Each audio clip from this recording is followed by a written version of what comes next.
Test 1, 2, 3.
Test number 2.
Okay, good morning. Welcome to our Emergency Protective Services Committee meeting, Agenda 17 for Monday, June 23rd, 25. We'll start out with a land acknowledgement. The City of Ottawa is located on the unceded territory of the Algonquin and Anishinaabe First Nations people. They've been inhabitants and stewards of these lands for millennia, and we honor and recognize them. Are there any declarations of interest before we start the meeting?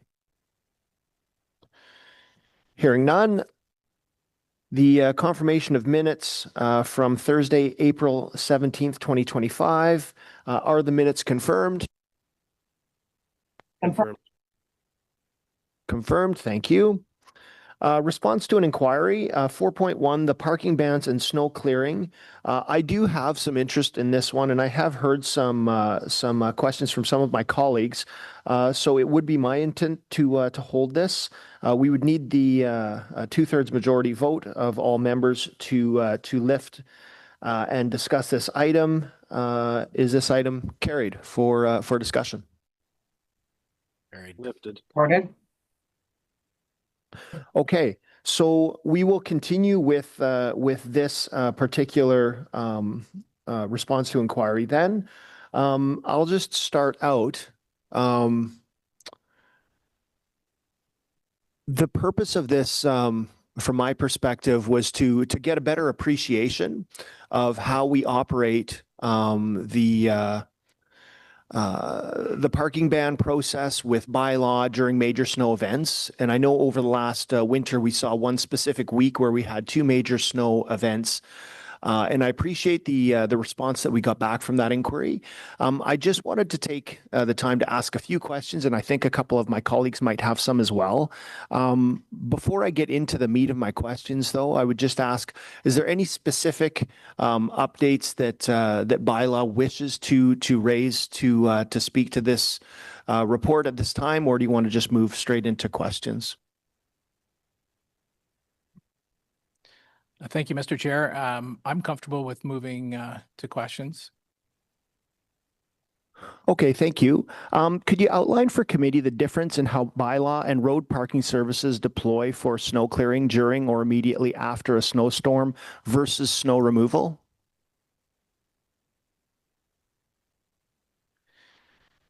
Thank you, Mr. Chair.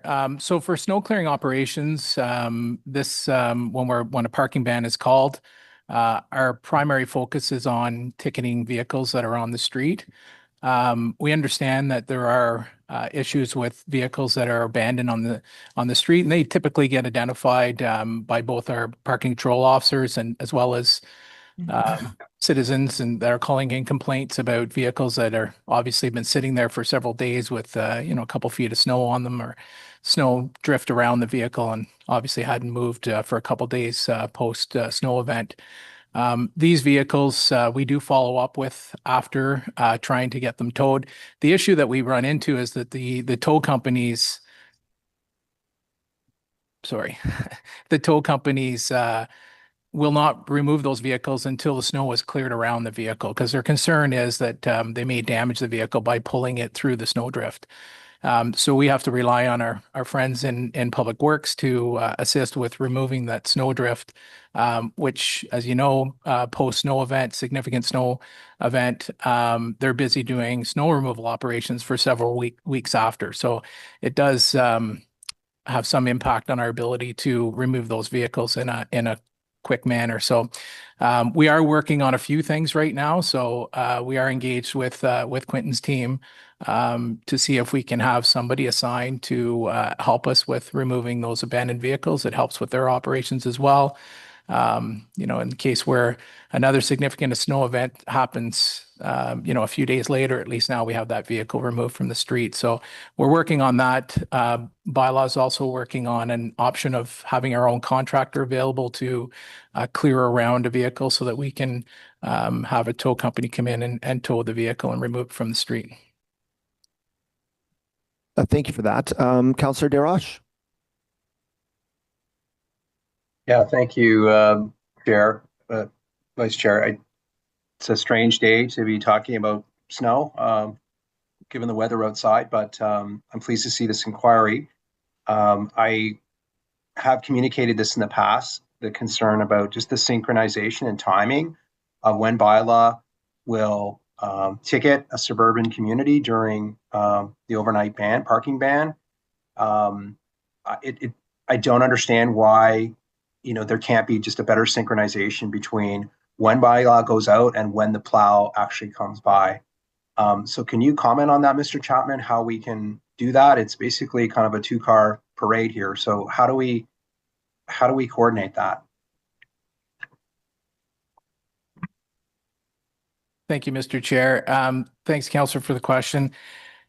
Yeah, this is it's a difficult question to answer. I mean, it's really Quentin's through Public Works. It's their delegated authority to call the parking ban. So when a parking ban is in effect, sometimes it's citywide. Sometimes it's he can call a ban in certain areas, wards. He has the ability to do that. So essentially, our direction comes from Quentin's team on where we deploy our resources to ticket the vehicles that are on the street during the ban. Okay, and like again, I'm not understanding why, when the plows go out, that the bylaw would then contact Quentin's group and say, okay, what's your beat? We're going to follow kind of a proactive beat ahead of you. I'm not saying you're going to be, 5 minutes ahead of the plow, but at least have some coordination that we're going to go out there and hit the streets before you bring a plow through, right? Because, I do get the complaints about people who are then cleaning up their driveway after the plows come by and they get a ticket. So these are ones that did not in any way impede a plow. They did not impede a plow. The ones that impeded the plow. The ones that impeded the plow have the windrow around them, right? So that's why I'm hoping there can just be better timing between bylaw going out and then the plows going out. Because the rationale that we often say to people, well, the plow may come back again, right? So that's why you're getting a ticket. We know full well that that's very unlikely that the plow is going to come back out in a matter of hours and that. So I just think I think I heard you say you're taking this away to look at sort of the coordination. We can always do better, but I will once again express my concern just about how that timing is handled right now. So I'll leave it there, Mr. Chair, and pass along those comments to bylaw as I have in the past. Thanks. Thank you, Councillor Darash. Councillor Johnson. Thank you, Chair. So yeah, first of all, thanks so much for putting this inquiry forward. I think it was really helpful for residents who, feel frustrated that they don't believe that tickets are happening. We can see numbers, we can see revenue coming to the city.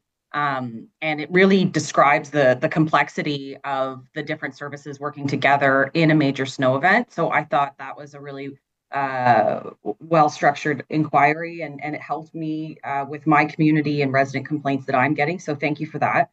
I mean, not to, so, in my ward, we don't have a parking permit system. It is for conversation right now under the new comprehensive zoning bylaw that we may expand parking permit systems into some other areas. So we may find that there are more neighborhoods that have the permits. Has there ever been, I have two questions. So the first is, has there ever been a conversation about asking or removing the ability for those who have parking permits to remain in the road during a snow event, and encourage and ask them to, well, it's not asking, it's telling them to go park somewhere else to try and speed up the process through those downtown neighborhoods?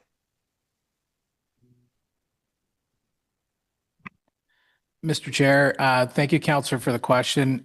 You're getting out of my realm of expertise here. So parking permits do not fall under bylaw and regulatory services. They're actually done through parking services in Public Works. I have not heard any discussions at this point about removing permit holders' ability to park on the street during parking bans, but I would suggest that that'd be a question that should be directed to PW.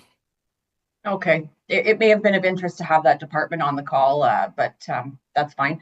My question then is the other one, what kind of incredibly unpopular cost recovery could we imagine? I wonder, so the ticket is one thing, but if I think about Castle Hill, you know, the parked cars on the road and the slope of the road creates some serious ice buildup over time, and plows are often asked to come back time over time to repair or try and get back down to what is considered their standard.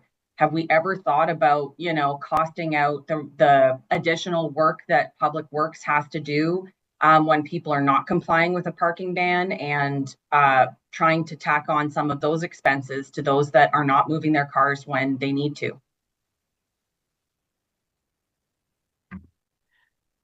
Mr. Chair, Councillor, thank you for the question. I'm not sure that Public Works has ever costed out the or reviewed the cost of having to go back to a street on multiple occasions because of a parked car. What I can say is that it's a real challenge for us to be able to remove cars from the street during snow clearing operations, and that's primarily because, I mean, the availability of tow trucks for one.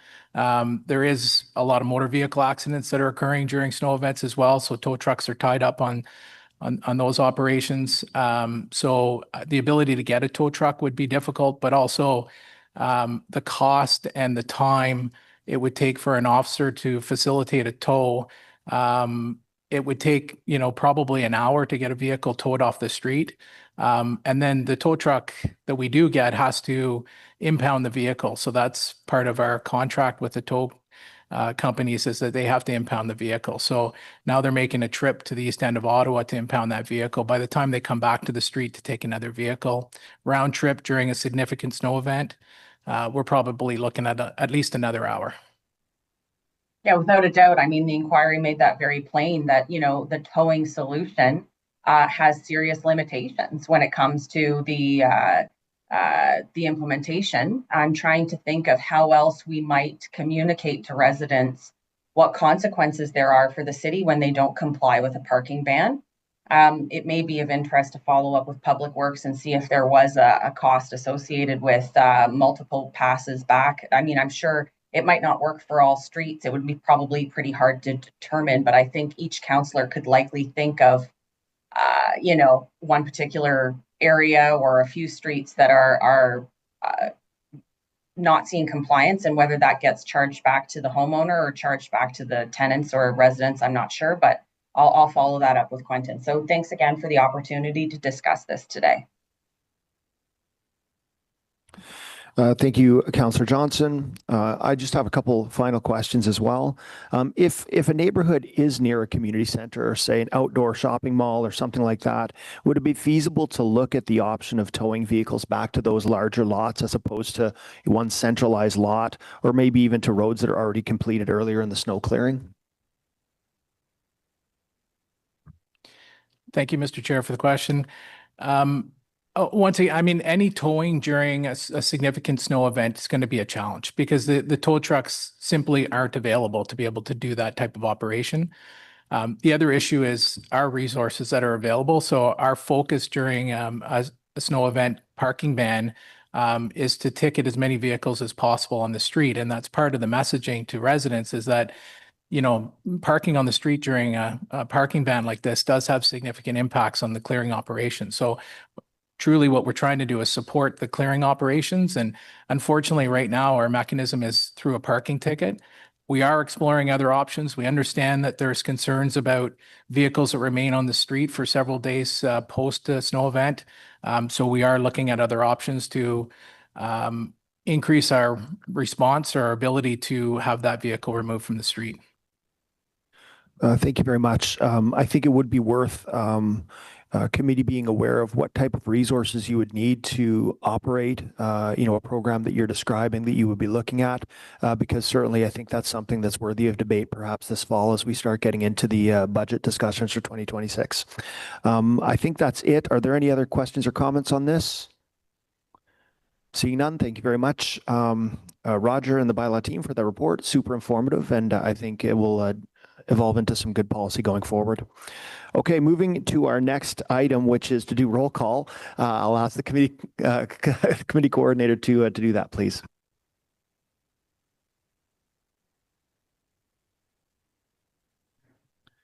Councillor Bradley, Here.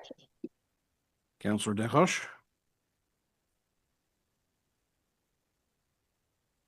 Councillor Desroches, Councillor Devine,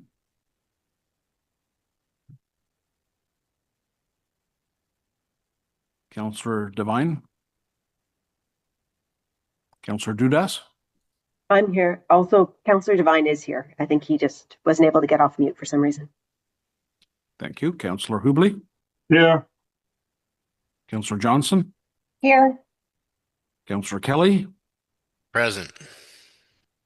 Councillor Luloff, Bonjour. Conseillère Plante, Vice Chair Brockington, Here. and Chair Hill. Present. You have quorum, Mr. Chair. Thank you very much, Chris. Moving now to item 5.1, the Ottawa Paramedic Service 2024 Annual Report. We will receive a presentation on this item, and Mr. Pro, the floor is yours. Thank you, Mr. Chair. Merci, Monsieur le Président. I'm pleased to join you today to present both the Ottawa Paramedic Service 2024 Annual Report and the Bylaw Regulatory Services 2024 Annual Report. Je suis heureux de présenter aujourd'hui au Comité les rapports annuels de 2024 du Service paramédic d'Ottawa et des services des règlements municipaux. Ces deux rapports soulignent des progrès importants et très encourageants. Before I speak to some of the key highlights from these reports, I want to take a moment to address an important and timely public safety matter. A heat warning has been issued by Environment and Climate Change Canada for the City of Ottawa. In response, our Office of Emergency Management escalated the city's status from normal operations to monitoring as of last Friday and continues to provide critical support. I want to thank the OEM team for their proactive work. I also encourage everyone to follow Ottawa Public Health's guidance on how best to stay cool, stay safe, and support vulnerable neighbors during this period of extreme heat. In addition, Ottawa Fire Services has issued an open-air fire ban that is now in effect across the city. All open-air fires are prohibited during the ban, including properties with an open-air fire permit. Many thanks to the OFS team, who are also out conducting wellness checks in priority areas during this heat warning. And I want to acknowledge and thank the entire Emergency and Protective Services team for their dedication over the weekend. Je tiens également à souligner et à remercier toute l'équipe des services de protection et d'urgence pour son dévouement au cours de la fin de semaine. Teams supported special events, including the Ottawa Jazz Festival and Escapade, and are now actively preparing for Canada Day. Turning to today's reports, both services achieved some notable milestones in 2024. For the first time in 4 years, the Ottawa Paramedic Service met or exceeded its response time standards across all CTAS levels and for sudden cardiac arrests. That is a significant accomplishment. For residents, this means faster, more reliable emergency medical response when it's needed most. Bylaw and Regulatory Services also saw measurable progress, meeting response time standards across all 3 priority levels, a clear improvement from previous years. This translates into faster, more consistent responses to urgent community issues, helping protect the quality of life in Ottawa's neighborhoods. These improvements are the result of strategic investments made by this committee and council and the ongoing efforts of our dedicated staff to implement smart and effective mitigation strategies. Ces améliorations sont le résultat d'investissements stratégiques réalisés par le comité et le conseil, ainsi que des efforts soutenus de notre personnel dévoué pour mettre en œuvre des stratégies intelligentes et efficaces. In short, we are seeing those efforts pay off, with real results for the people of Ottawa. Today's reports reflect the professionalism, adaptability, and service excellence that define emergency and protective services. I am proud of the progress and sincerely thankful to the teams that made it possible. Je cède maintenant la parole au chef Pierre Poirier du Service paramédic d'Ottawa qui présentera une mise en jour sur le rapport annuel de 2024 du service. Over to Chief Pierre Poirier to provide an update on the Paramedic Services 2024 Annual Report. Over to you, Chief. Good morning, Chair and councillors. It's my pleasure to bring forward our annual report. And as General Manager Pearl mentioned, it truly is a good news report on the excellent work that's taken place over the past year. I'm also joined by Manon Laverne, who is our Deputy Chief of Patient and Regulatory Services, who will also be presenting with me today. Next slide, please.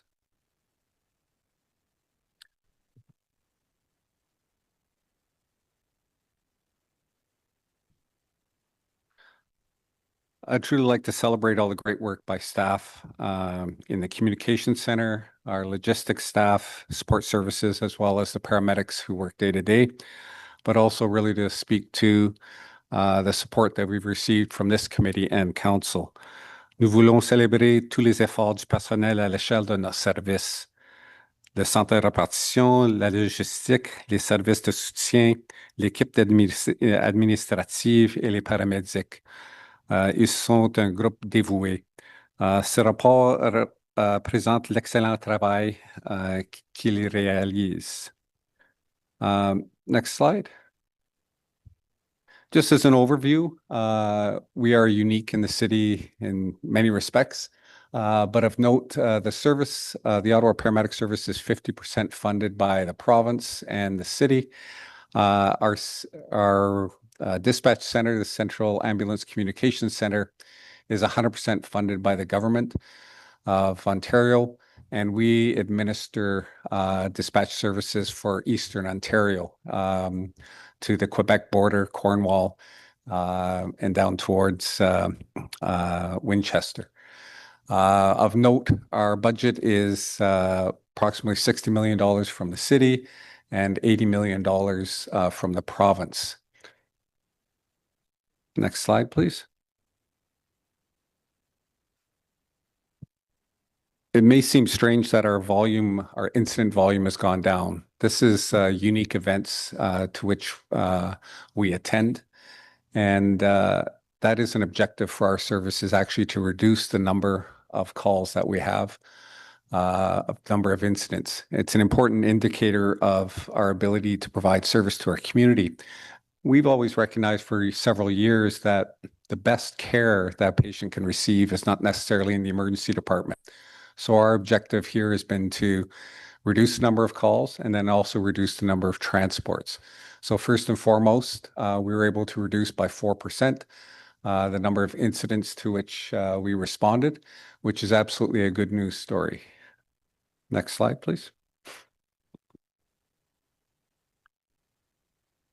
Incumbent upon us is the benchmarks by which we have to report to the province. In the early 2010s, the province required us to report on what they call the Canadian Triage Acuity Scale. And there's benchmarks that are set both by the council and also by the province. In 2024, we were able to achieve all of those benchmarks. If we go back a couple of years, in 2022, we had very much great difficulty achieving those benchmarks. Through support from council and through the efforts of staff and through our efforts to change the way we do business, we've been able to achieve our goals in the last year. We still believe there's work to do and that we can still improve upon these numbers. But of note, cardiac arrest, we're able to meet the goal. And the most serious life-threatening patients, we're also able to meet the goal of 75% an 8-minute response. Once again, a good news story.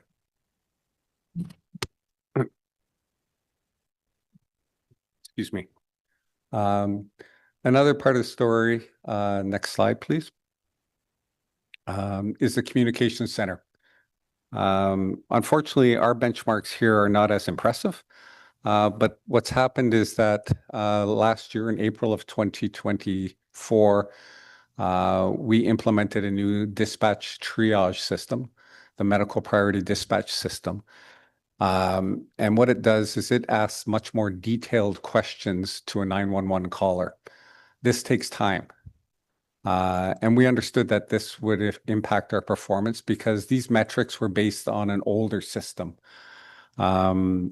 This new system, as you can see, our response times have improved overall as a service, but our response times within the communication centers have diminished. We have a business case forward to the province presently to ask for more staffing, but we also have made requests to the province, and we've advocated to adjust these performance measures so that they're more reflective of the positive work that we're doing in our community.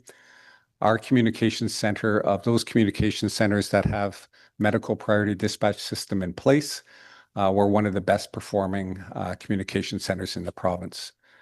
Next slide, please.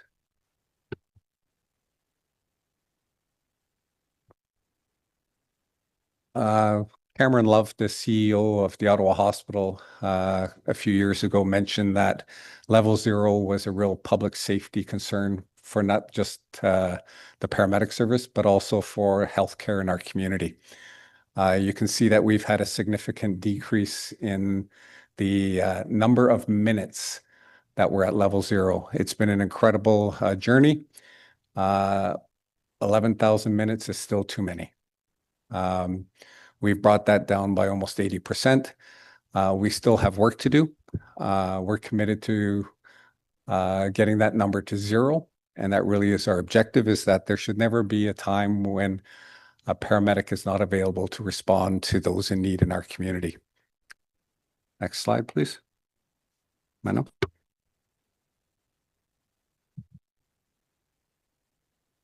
Transfer of care occur when hospital staff assume the care of the patient arriving to hospital by our paramedics. Lorsque le personnel hospitalier est incapable de prendre en charge le patient, cela crée ce que l'on appelle le délai de déchargement. Comme vous pouvez le voir sur cette diapositive, transfer of care has improved since the previous year, but we're still not meeting the performance target of 30 minutes. Next slide, please. Our community paramedics care for the vulnerable population with unmet health needs. Ils réduisent la pression sur les services d'urgence ainsi que sur le système de santé, tout en améliorant les soins pour les résidents vulnérables. Le programme étendu de paramédics communautaires en soins de longue durée is treating patients in long-term care home with an expanding scope and diagnostic tools. It is not only impacting the patient, but also their families, and helps progress the paramedic service from a transportation service to an integrated care model service. De plus, ce programme réduit l'impact sur le système de 911 de plus de 25%. Next slide, please. The wellness clinics are shown that the community paramedics continue to innovate to fix gap in the healthcare system. The feedback from the community has been overwhelmingly positive. Des milliers de résidents sont sans attache dans la communauté. Wellness clinic occurs in community housing building, removing barriers to accessing healthcare, and in many cases, it is the only access to care these residents have, as many do not have primary care physician. Les paramédics communautaires orientent plus de 50% de leurs clients vers des soins de suivi, réduisant ainsi la pression, encore une fois, sur le système 911. Next slide. The Surgical Transition Remote Care Monitoring program is an award-winning program that increased capacity and flow in the healthcare system. Les patients ont leur congé plus rapidement après une chirurgie sélectionnée, libérant ainsi de l'espace pour le prochain patient en attente d'une chirurgie. Our community paramedics care for those discharged patients in their own home. Ce programme a démontré une réduction de retour de patients aux urgences passant de 40% à 6%. This program has demonstrated a reduction of patients returning to the emergency room for complications from 40% to 6%. Next slide. Manon had described several programs that contribute positively to that reduction in incidents. Our objective is that where needed, we are absolutely willing to take people to the hospital.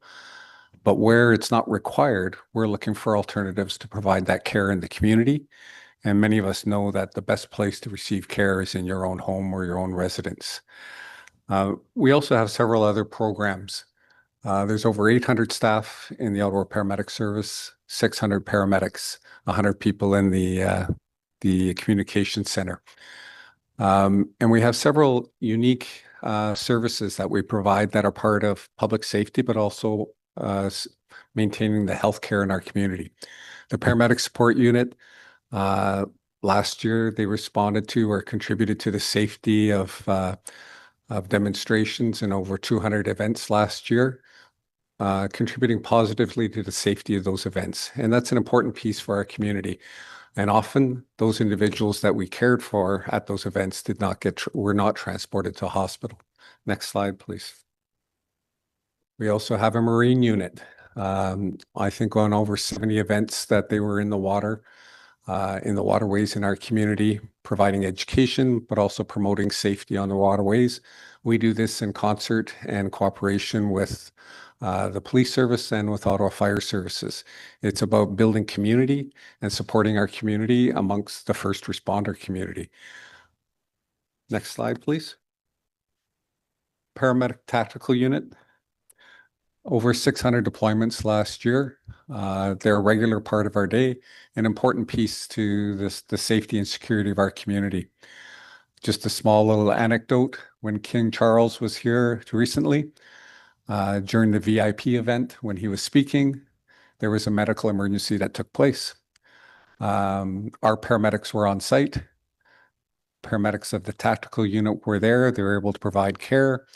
They were able to quietly, seamlessly, without anyone noticing, take care of that individual. And that's part of the safety and security that we provide to these events.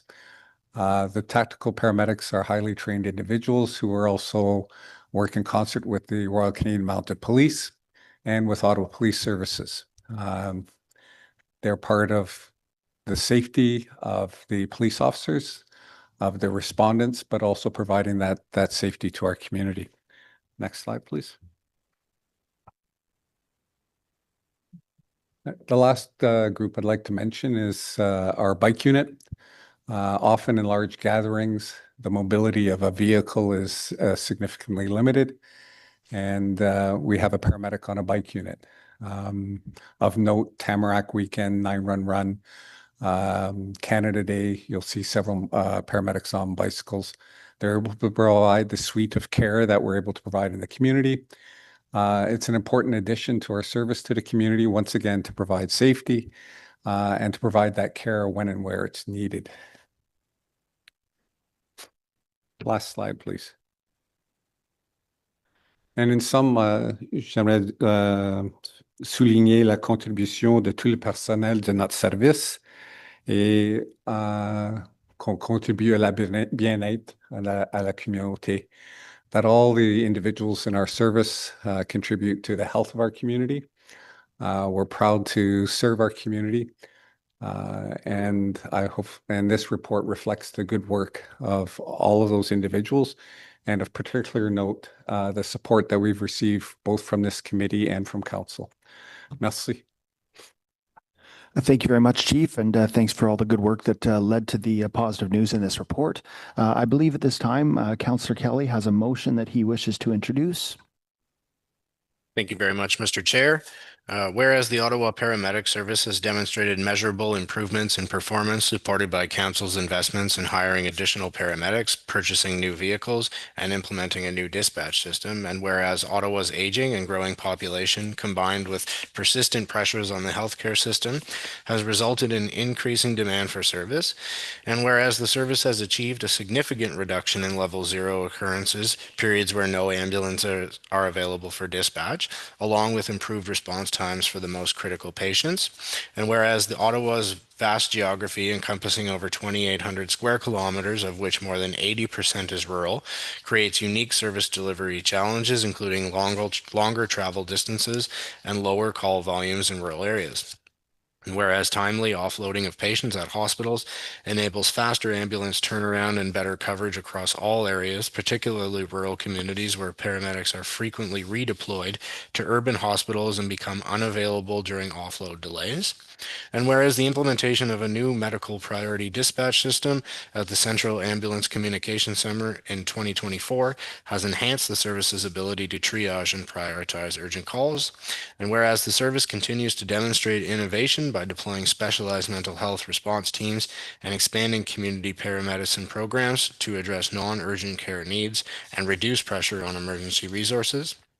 And whereas dedicated offload nurse program funding from the Ministry of Health and Long-Term Care has proven effective in reducing emergency department offload delays, thus increasing ambulance availability and reducing response times system-wide. And whereas sustained and increased DONP funding is essential to build on recent improvements, mitigate systemic healthcare bottlenecks, and support the city's emergency preparedness. Therefore, be it resolved that the Mayor of Ottawa write to the Premier of Ontario and the Minister of Health and Long-Term Care requesting an increase in dedicated offload nurse funding for the City of Ottawa in recognition of the program's demonstrated success in improving ambulance availability, addressing healthcare system pressures, and enhancing emergency service delivery across both rural and urban communities. Thank you very much, Mr. Chair. Thank you, Councillor Kelly.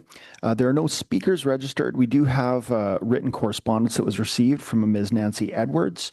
I'll commence now with debate from committee members. We'll start with Councillor Brockington. Thank you, Chair, and thank you, Chief and Deputy Chief, for your presentations this morning. Thank you to all paramedic staff for their great work in 2024, and the report does not lie. We have made some significant improvements, and I just want to thank the leadership of the service as well as all personnel who have come together to realize some pretty solid statistics that are worth celebrating and mentioning. So thank you. I really only have two questions that I wanted to focus on, and one was with respect to the rural response times, page 21 of the report. In comparison to the non-urban response times, they are the data is not as good. I do realize we don't set benchmarks per se for rural response times, and I just wanted to give Chief an opportunity to touch upon this and whether or not you envision continued improvements in the rural areas in particular through this year and going forward. And if not, what does this committee have to consider going into budget to make greater progress, particularly in our rural areas? Thank you, Chair, and thank you for the inquiry. Last fall, we reported on our response times, both in the urban and the rural areas. We included it in the report just to make note that we still have work to do, important work to do. Already this year, we note that the performance is improving, and we've committed additional resources to the rural areas to continue to improve our response times. That is a commitment from the leadership. We've assigned a single paramedic responder to Kinburn, to Richmond, and to Metcalfe. That started in February of this year, and that was in recognition that we have to do better on this file.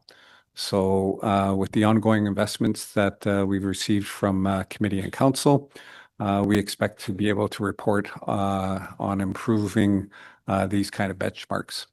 Thank you. Thank you, Chief. And the other was just regarding the offload delays in the hospital. I know Councillor Kelly's motion touches upon this a little bit, but what are the reasons that you're aware of for the improved offload delay times? Every hospital has improved. They're not all governed by the same corporation. So Chief, what's happening here that is contributing to the better offload delay times in all the hospitals? Thank you through the chair. Offload delay for many years was deemed to be intractable. But I think over the last couple of years, there was an improved collaboration between our service and the three hospital groups here in the city of Ottawa. We instituted several initiatives. Of note, the Fit to Sit is where almost, I think, 4,500 patients, instead of them waiting on a stretcher in the hallway, we worked with the hospital so that we could directly take that individual and place them in the waiting room safely. So that was one initiative. A significant portion, though, has been the ongoing support through the offload nurse program, which Councillor Kelly has a motion. And the last piece has been, I think, a positive, and I give kudos to the hospitals that they have committed to improving flow in the hospitals and their performance. So those combined efforts, items that the paramedic service has done, the support through the nurse program, and finally, the true commitment from the hospitals to improve flow and to take our patients in a timely manner. And would you agree that the improved offload delay times are directly related to the significant reduction in the level 0 events that we saw last year? Chair, absolutely. They are linked. Not the only performance measure that contributes to level 0, but an important benchmark, an important number, considering the time that it takes to complete a call. If we're stuck in the hospital, that a paramedic crew is now unavailable for that next call. So the more quickly they're able to return to service, it absolutely improves our level of service to the community, reduces the level or the incidence of level 0 events. Great. Thank you, Chief. Thanks, Chair. Thank you, Councillor Brockington. Councillor Plante. Oui, merci beaucoup. So in reading the report, you guys, for the sort of Byward Market Advanced Care Paramedic Response Unit, you logged 900 interactions, including 911, since July 2024. What does that mean, interactions? Is that overdose response requests or just, hey, how are you? Here's a bottle of water? It includes all events. So it would include the talking with an individual, includes providing water, also providing naloxone where required, as in maybe just providing it to an individual, and responding to calls in the community. So if a 911 call comes in for an overdose in that area, there is just someone sitting there waiting to respond to that specific 911 call. Is that what I'm understanding? Through the chair, correct. OK, thank you so much. And maintenant, je voulais juste vous adresser la parole aussi parce qu'on a une clinique primary care qui va ouvrir à Vanier bientôt. Ils ont la capacité d'accueillir, je pense, 3000 nouveaux patients. On va faire avec OCH puis un autre organisme, je pense le 4 juillet, on va aller faire un tour avec du staff de la ville et je vous invite à venir aussi parce que je pense que ça peut combler beaucoup de besoins dont vous avez mentionné des gens qui ne sont pas attachés ou reliés à un médecin de famille. C'est quelque chose dont je suis vraiment passionnée parce que les besoins sont criants dans mon coin. Alors, si vous voulez juste m'envoyer un courriel ou un Teams, on peut vous ajouter à l'invitation.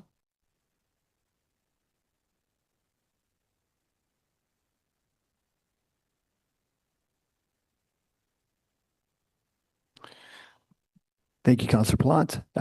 Councillor Kelly. I believe Councillor Kavanaugh is ahead of me if she wants to go before me.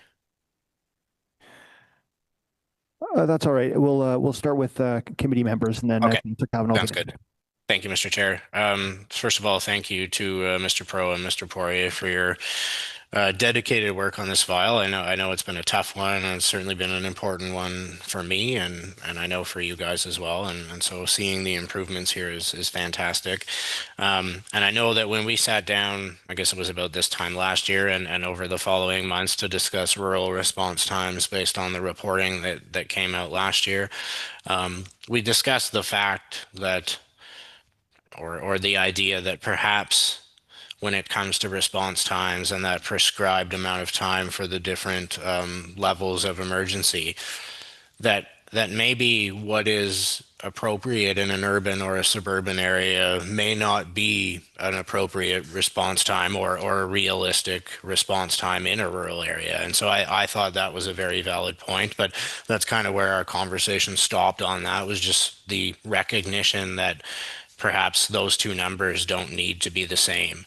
Has there been any further thought put into what would constitute a very reasonable response time for like a level 1 emergency in the rural area?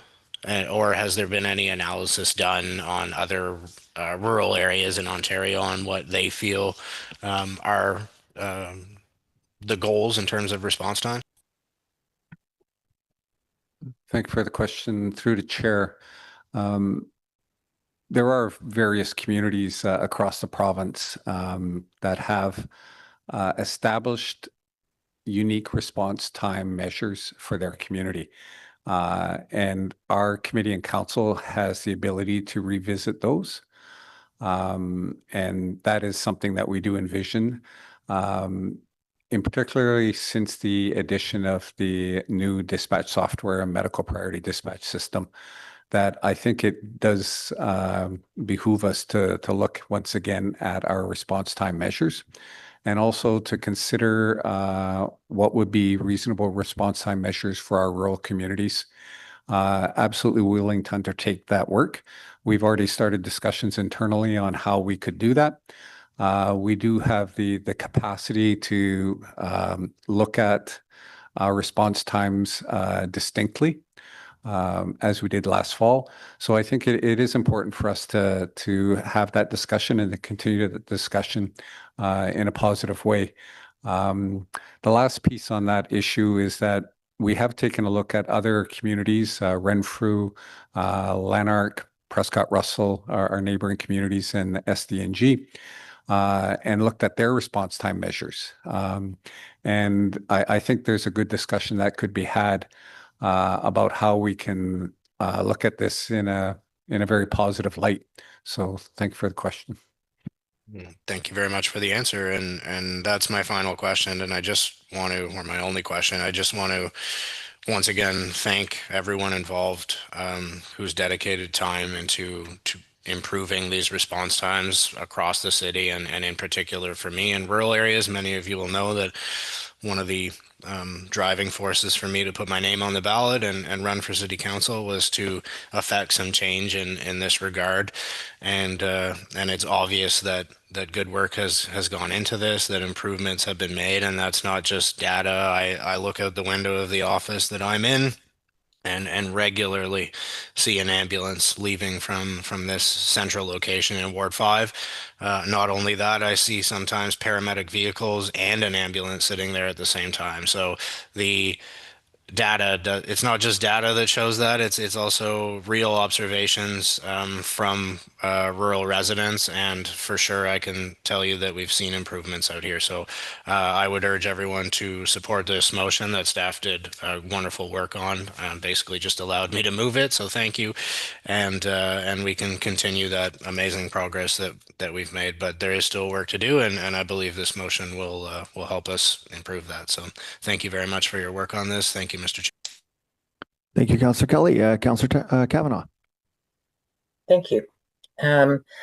Thank you, Pierre, for the report. And this is an opportunity to give a big thank you to all the work of your team, particularly in the wellness clinics.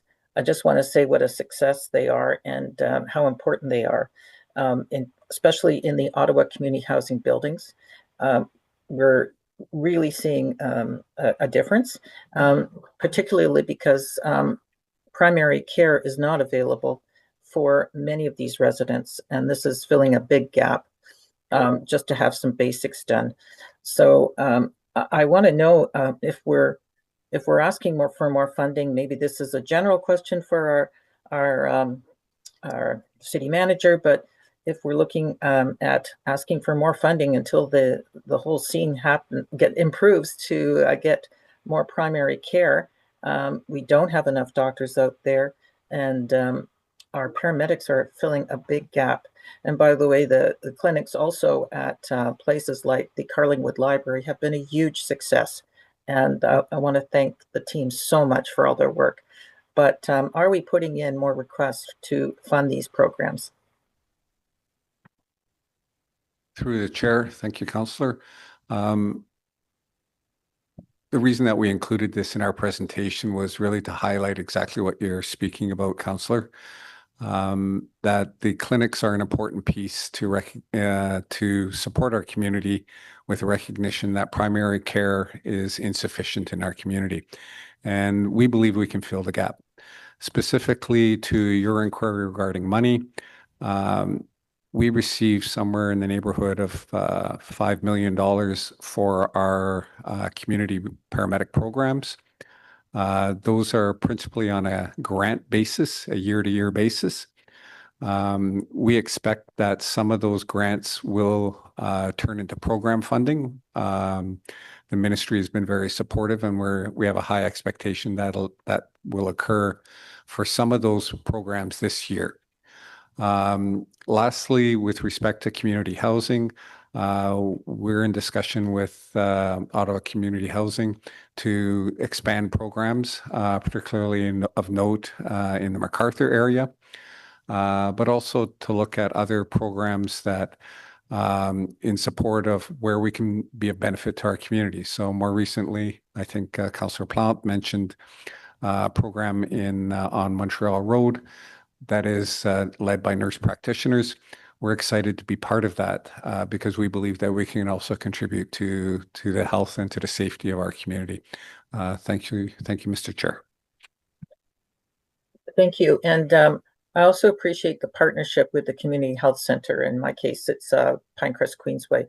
So because that brings in a doctor and a nurse practitioner in partnership. So that has been well received.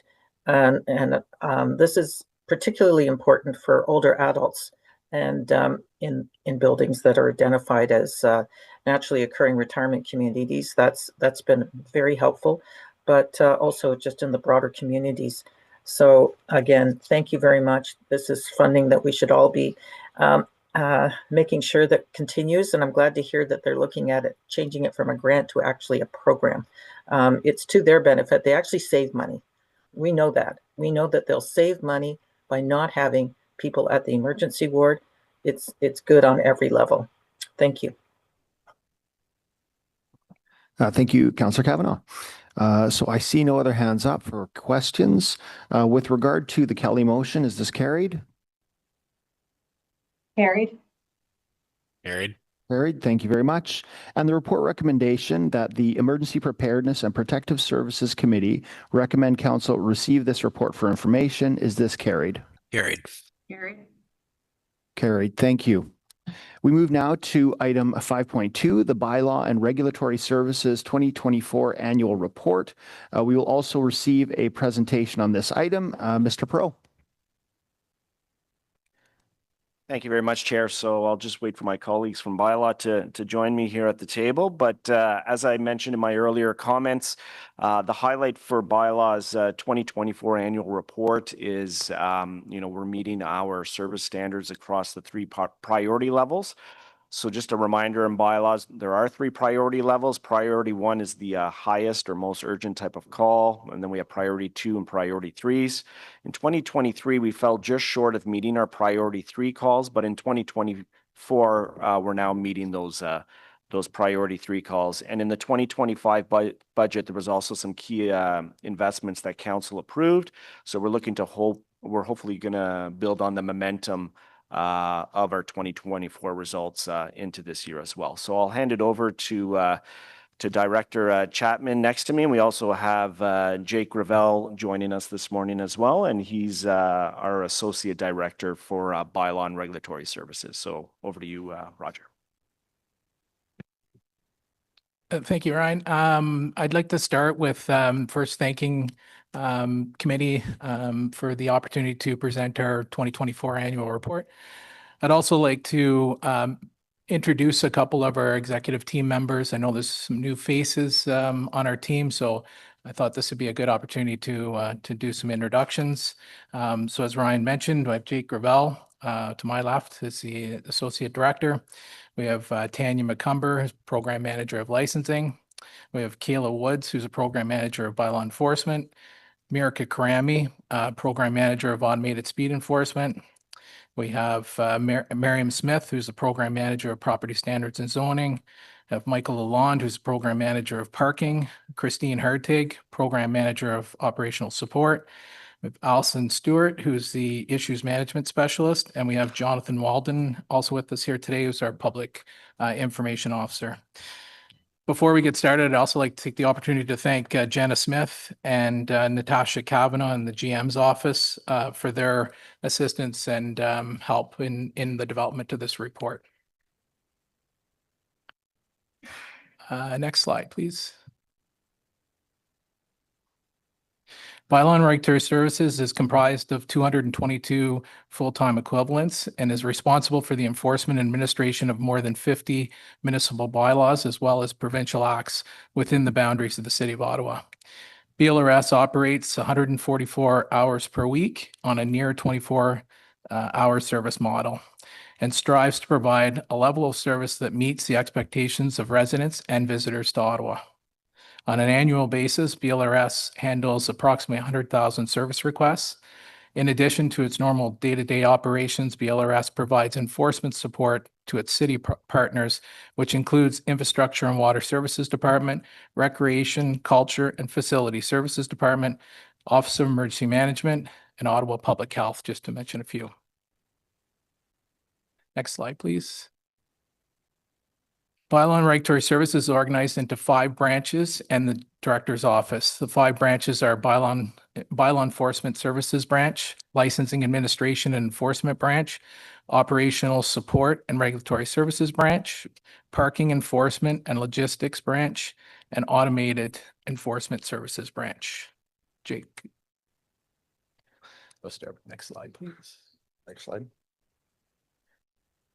À un niveau plus détaillé, la direction de l'application des règlements municipaux est responsable de l'application générale des règlements, incluant les contrôles et les soins des animaux, le bruit, les parcs et les installations, les normes de biens-fonds et le zonage, et aussi chargé de l'application du règlement relatif aux biens vacants et l'administration de régime des permis. La direction de l'administration des permis et de l'application des règlements relatifs aux permis est responsable d'application de règlements sur la délivrance des permis, du règlement sur la location des véhicules qui s'applique aux taxis, limousines et sociétés de transport privés, les règlements provinciaux et municipaux sur l'interdiction de fumée et l'administration des programmes d'ambassadeurs des entreprises, des loteries, pour le compte de la province et la délivrance des permis de location à court terme. La direction de soutien organisationnel des services de règlement est responsable de soutien et programmes de la coordination, de la formation, des services, des répartitions et de la supervision de la clinique de stérilisation. La direction de l'application des règlements sur le stationnement et de la logistique est responsable de l'acquisition et de l'application des règlements sur le stationnement dans l'ensemble de la ville. La direction des services de contrôle automatisé, une nouvelle direction créée en 2024, est responsable du traitement des infractions liées au contrôle automatisé pour la Ville d'Ottawa ainsi que pour d'autres municipalités participant en Ontario. Enfin, le bureau des directeurs est responsable de la prise et décision de la planification stratégique. Il agit à titre expert en la maître de la courtière principale de l'information pour les services de la municipaux. Next slide, please. En plus de soutenir notre partenaire de la Ville d'Ottawa au service des règlements municipaux, nous sommes fiers d'être un chef de file en Ontario dans l'application de les règlements municipaux. Nous assumons présentement de nombreuses responsabilités uniques que beaucoup d'autres administrations municipales en Ontario ne mesurent pas, notamment l'application de la loi favorisant une Ontario sans fumée, l'application de règlements sur le bruit, l'engagement et sensibilisation de public auquel est affecté une agent d'information publique, l'intervention d'urgence après des grands mammifères sauvages. Ces programmes permettent aux services des règlements municipaux d'offrir aux résidents d'Ottawa plus rapide des services plus spécialisés. Next slide, please. Les travaux des services de règlement municipaux se répartissent aux deux grandes catégories. Répondre à des demandes de services auxquelles est attribué au niveau de priorité en fonction de type d'appel, des activités qui ne sont pas l'objet d'une demande de service. Un exemple d'activités qui ne sont pas l'objet d'une demande de service, c'est des patrouilles d'application proactive des règlements, présence au tribunal et tâches administratives. Conformément aux recommandations de l'examen des services aux règlements municipaux, nous avons adopté les normes de services suivantes. Appel de priorité 1, les services de règlement municipaux intervenant dans le 24 heures de 40% des cas. Appel de priorité 2, les services de règlement municipaux intervenant dans les 48 heures de 40% des cas. Puis les appels de priorité numéro 3, les services de règlement municipaux intervenant dans les 40% des cas. Next slide, please. Thank you. In 2024, bylaw and regulatory services exceeded its service standards for all three levels of priority calls. Compared to 2023, BLRS improved its performance, met the 80% service standard 98% of the time for priority 1 calls and 87% of the time for priority 2 calls. Additionally, it is important to highlight the fact that in 2024, BLRS met the target for priority 3 calls 92% of the time, which represents a significant improvement from 2023 and recent years. Next slide, please. The short-term rental program had a successful year in 2024 with 550 compliance inspections undertaken. The vacant property team responded to nearly 500 service requests. 247 permits representing over 500 properties, including future subdivisions, were included. 56 charges and more than 80 enforcement actions were taken, including court summonses, notices of violations, property standards orders, and contracting out required work. The on-demand accessible taxi cab pilot led to 15 more accessible taxis available for service. This led to a direct result in reducing wait times for service during peak hours from what typically was over 30 minutes down to between 9 and 15 minutes. The automated speed enforcement branch, which began operation in February of 2024, processed nearly 500,000 incidents. The work resulted in over 365,000 charges and 283 Part 3 summonses. Next slide, please. 2024 was a year of strategic planning and foundational progress for bylaw and regulatory services, focusing on 2 major projects to ensure sustainable growth and responsive service. BLRS's HQ retrofit. During 2024, significant progress was made for the long-planned retrofit project, which will see a creation of a new and fully accessible business licensing center, new training space, parade rooms, and much-needed workspace. Work is currently in progress and completion is expected later this year. laying the foundation for smarter enforcement. In 2024, a comprehensive data-driven analysis was conducted to optimize resources and enhance service delivery. The analysis leveraged call trends and geographic modeling to streamline enforcement. The resulting strategic realignment was successfully operationalized in Q1 of this year. Some of the details of the 2025 realignment. The former Bylaw Enforcement Services Unit was restructured, resulting in 2 new branches: Property Standards and Zoning Enforcement Services and Bylaw Enforcement Services, effectively creating a quicker response times for property-related issues and more capacity for proactive enforcement initiatives. To just limit it a few, as you know, our Park Patrol was one that we've increased our proactive work in, as well as a couple new initiatives that were prioritized by some councillors, including vacant properties and problematic properties. This adjustment was made possible by resources provided in the budget for 2025. So I'd like to thank this committee and other council members for that investment in 2025. A comprehensive update on the realignment will be provided in the 2025 annual report. Next slide, please.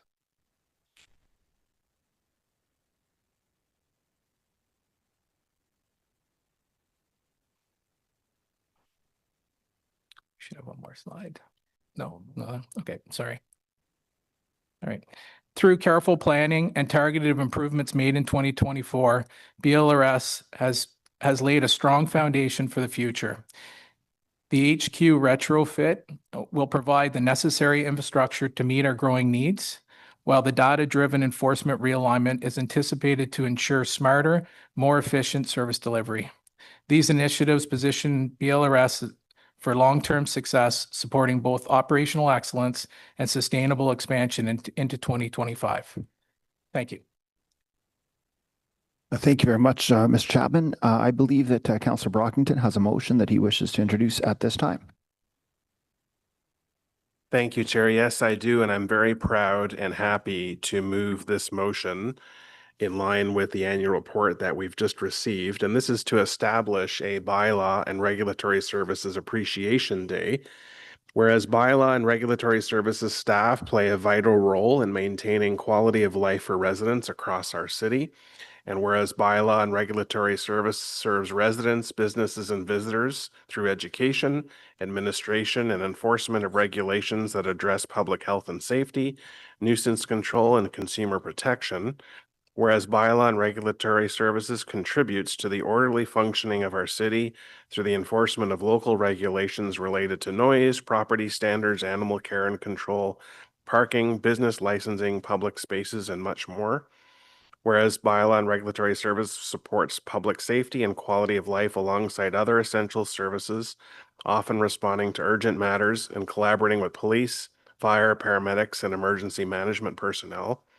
Whereas the City of Ottawa, the Province of Ontario, and other jurisdictions formally recognize and celebrate the contributions of paramedics, police, firefighters, and dispatchers, and whereas there is currently no province-wide recognition of the professional contributions made by Bylaw and Regulatory Services staff in Ontario, therefore, be it resolved that Emergency and Protective Services Committee recommend to City Council that we formally proclaim the second Thursday of October each year as Bylaw and Regulatory Services Appreciation Day in the City of Ottawa, serving to publicly recognize and celebrate the contributions of Bylaw and Regulatory Services staff in helping to uphold community standards, facilitate the safe and efficient movement of people, goods, and services, and enhance the livability of our city.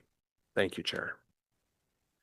Thank you very much, Councillor Brockington. I believe that we have one speaker that is registered to speak on this item, Mr. Simon Gardner. If you're available, you can come up and speak.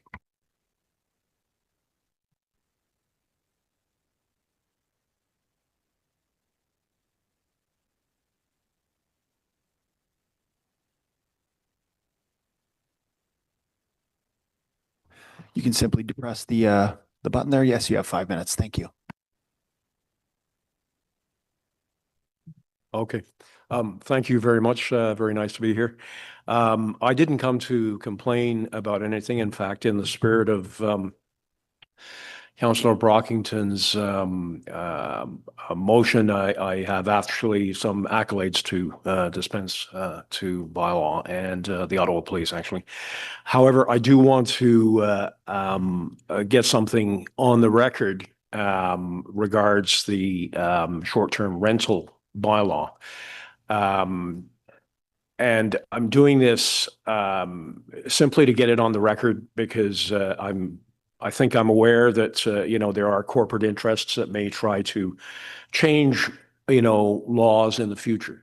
In any event, back in the fall of 2023, I became aware of the bylaw. I live in a what could be described as a fairly high-end neighborhood, Canada Lakes. We have an enviably low crime rate there. I have a townhouse that is part of a three sort of, they're all joined together, the three of them. Everything was great until my neighbor decided that he wanted to move his young family to a larger place. I mean, you know, I have no complaints about him, great guy. And he announced that he was looking at a short-term rental for the townhouse right next to me.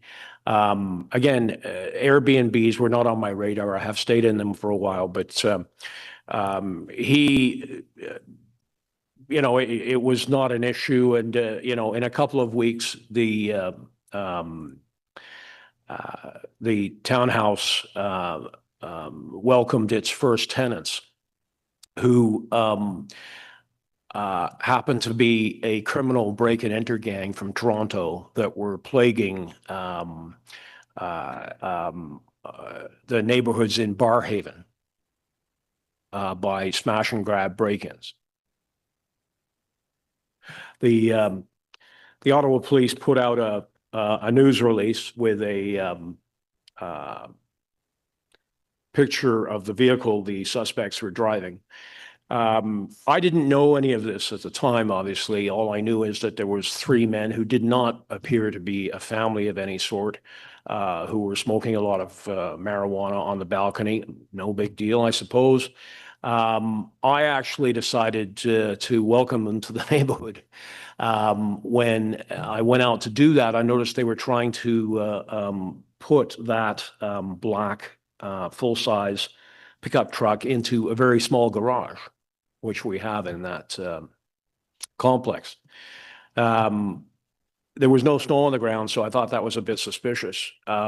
Couple of hours later, I happened to be driving around. I heard the news broadcast that the police were looking for any information on, you know, suspects driving a black pickup truck who were doing these break-ins in the Barrhaven area. I phoned them, and anyway, long story short, the police set up surveillance across the street.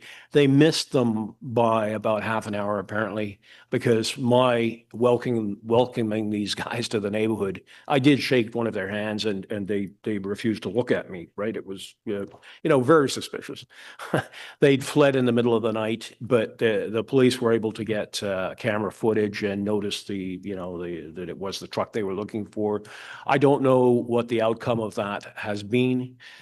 In terms of the criminal aspect of it, but it was passed on to the Ottawa Police.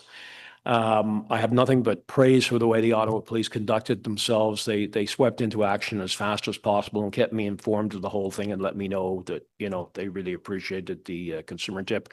In terms of bylaw, I then phoned them, and I have nothing but praise for them as well, because an investigator was assigned and did many, many hours of work staking out the actual residence of the owner of the illegal, as it turned out, Airbnb that was set up right beside me. And that was resolved satisfactorily. And, you know, so that, I suppose, is the end of the story. I just wanted to tell this story, though, because I think it demonstrates that if these short-term rentals can, you know, affect a neighborhood greatly.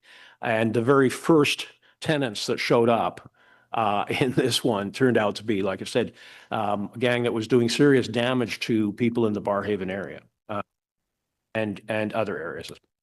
Thank you very much for your delegation, Mr. Gardner. And you have a question from Councillor Plante. Hi, thanks Oh. so much. Thank you for being here. So, Yes. sorry, did this happen in Canada or Barrhaven? I live in Canada North. The break-ins that the police were concerned about were happening in Barrhaven. And they are related to the, Okay, what Canada location, the how? way it worked is the police were going crazy trying to find these guys. They had stakeouts going on in hotels in the Ottawa airport area because they assumed, I think, that they were flying in, staying at motels or something like this, and then going to Barrhaven because it was close. They never dreamed that this gang would be in Canada. okay. But obviously it was a convenient route because they were in Canada and they just go down the 416, do the smash and grabs and then boot it back. And that's why they were trying to hide the pickup truck. So, it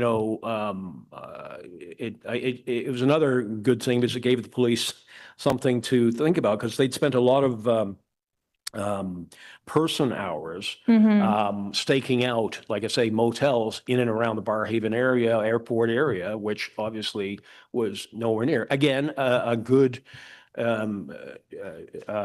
lesson, I suppose, about why, these so-called illegal Airbnbs, ghost hotels, whatever you want to say, can be the cause of crime in, areas wherever.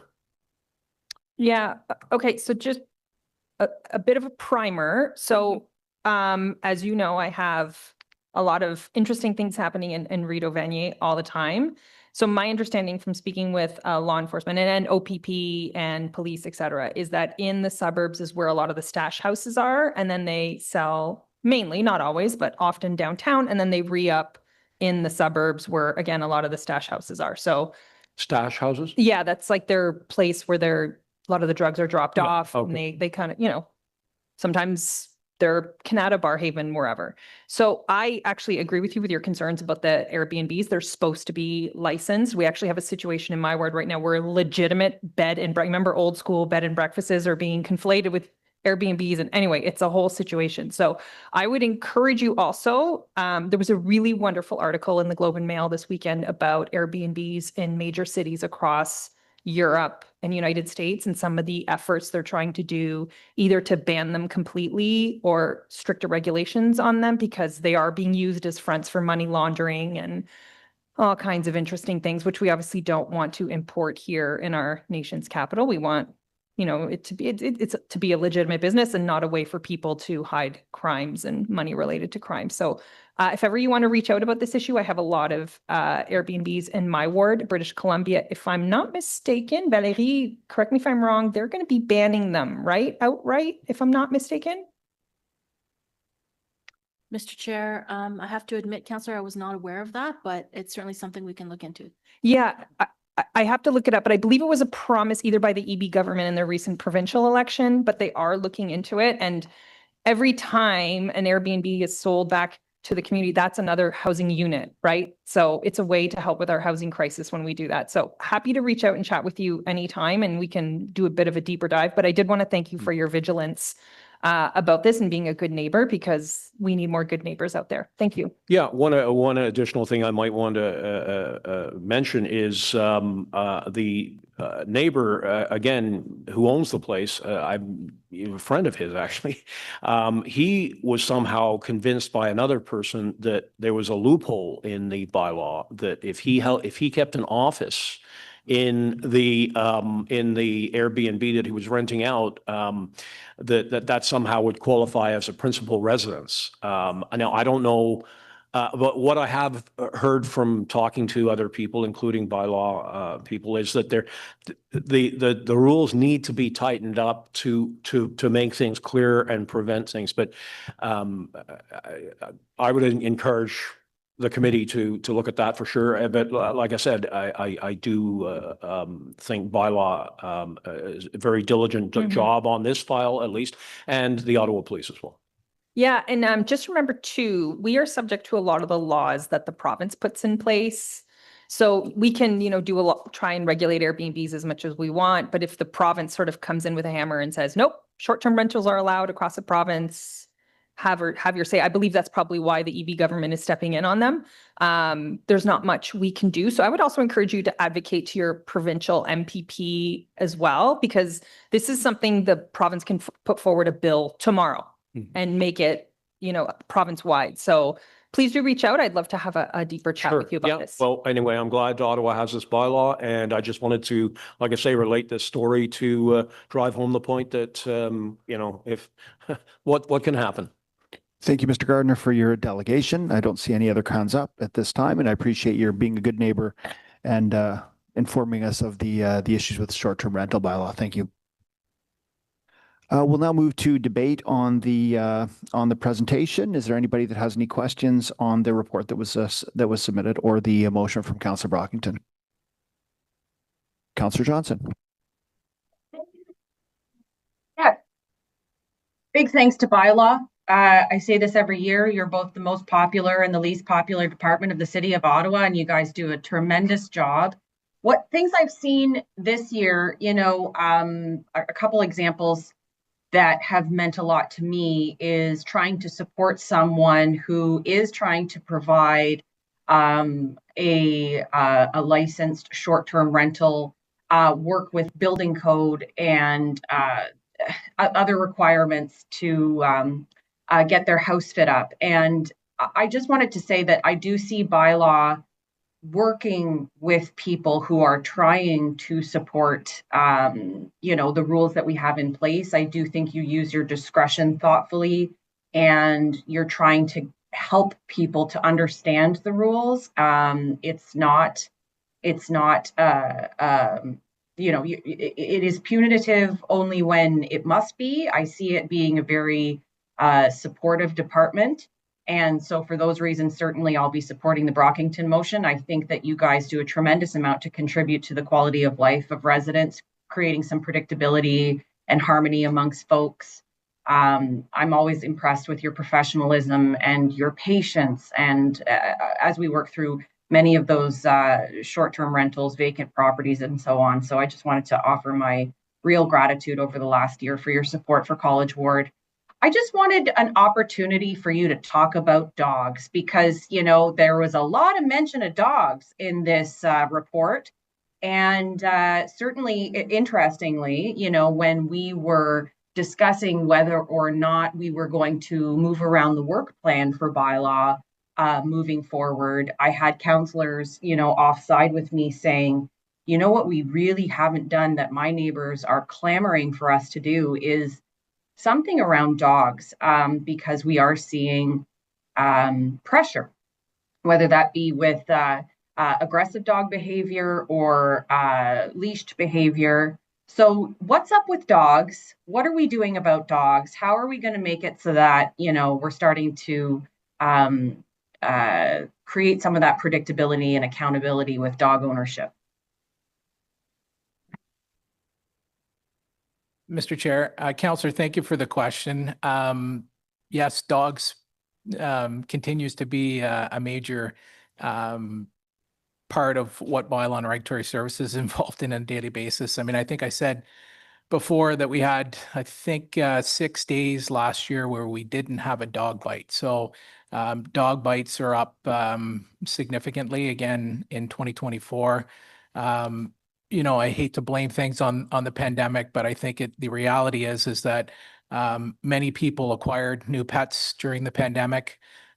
They were unable to get proper training for their pets because training facilities were mandated to be closed during parts of the pandemic. Socializing the dogs were difficult because some you weren't able to to meet with friends and have people in your home. And so it's a difficult situation for a young puppy to adopt.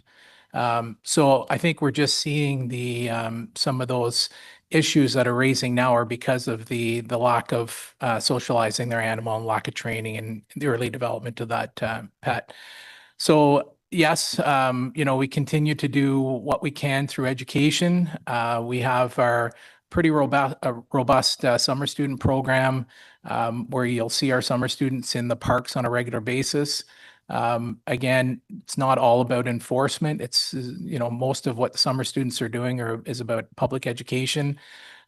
We've taken on an initiative this year where we're doing proactive checks in the parks on signage. So we want to ensure that it's clearly visible where dogs are permitted to be off leash and where they must be on leash.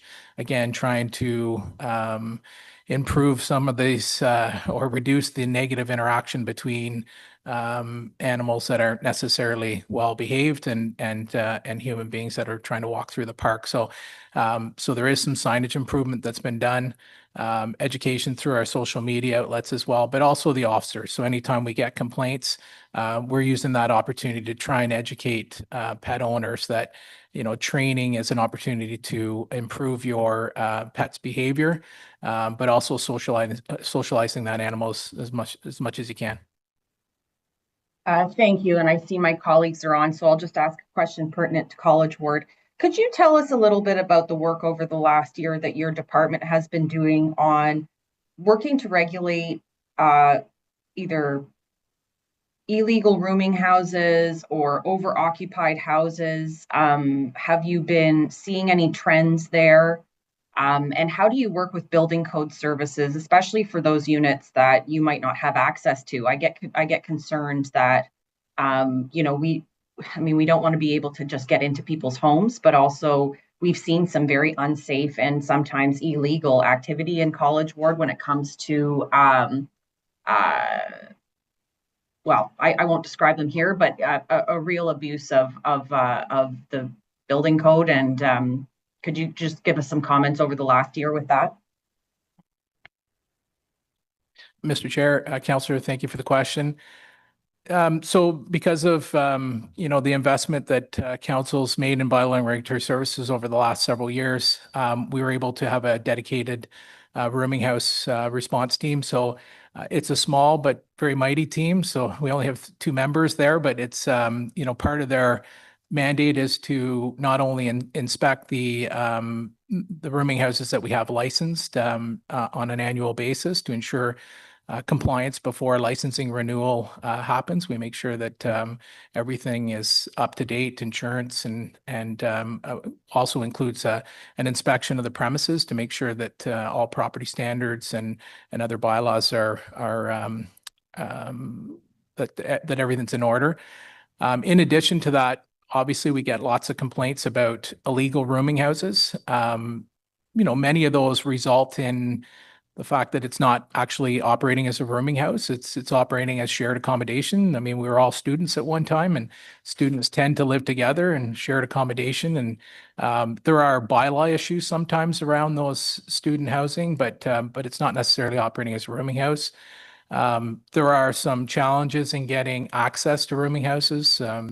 Search warrants are always an option, but the threshold to obtaining a search warrant are pretty high. You need to have evidence that there's a good possibility that there's a rooming house being operated there before we could get a search warrant to go in and have a look.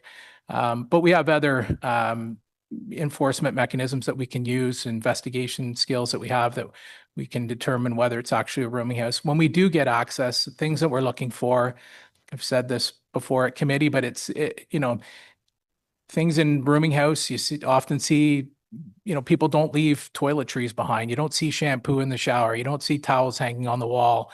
What you do see is locks on the door, storage of food supplies, and their toiletries in their own rooms and things like that. So those are the type of things that we're looking for when we do these investigations. We involve building code services when we see, things that our officers are trained to be able to recognize issues where building permits should have been obtained. We have access to see whether a building permit was approved, and if it hasn't, then we will certainly send that over to building code services to follow up with an inspection. In some cases, it could be an illegal dwelling in the basement, could be fire separation, could be just simply, some of the construction that's taken place on the property that we feel Building Code Services should be inspecting. And sorry, just one final question about the vacant property, not the vacant unit tax, but the vacant property. When it comes to the permits that are in place for those lots, do we have two different permit types for a commercial lot that is vacant versus a residential lot that is vacant? Mr. Chair, thank you for the question, Councillor. No, it's just one permit for vacant properties. Okay, I might take that away. I think there might be something to be said for when we're talking about incentivizing, the builders to build, whether there might be a different level of permit for commercial properties to move forward versus residential. I understand when residents have a vacant property and they're looking to, put enough money aside to build and they sort of weigh the cost of that. But for a commercial property that could be sold to another entity that may choose to move faster, I think that might be of interest to me moving forward. So I'll take that offline. And again, thank you for all your work this year. And I can't wait to see more of each other next year. Thank you, Councillor. Thank you, Councillor Johnson. Councillor DesRoches. Thank you very much. Wondering, Mr. Chapman, if you could speak to the fact that each and every year you get additional resources as a result of the new growth assessment in the millions of dollars, not just for your branch, but across the city. The intent there is to, I think, serve areas where you didn't have houses, you didn't have parks, and now you do have houses, and now you do have parks, and they require a bylaw presence. So I'm wondering if you could just speak to that. And I'm particularly interested in another trend I'm seeing is where we have large parks.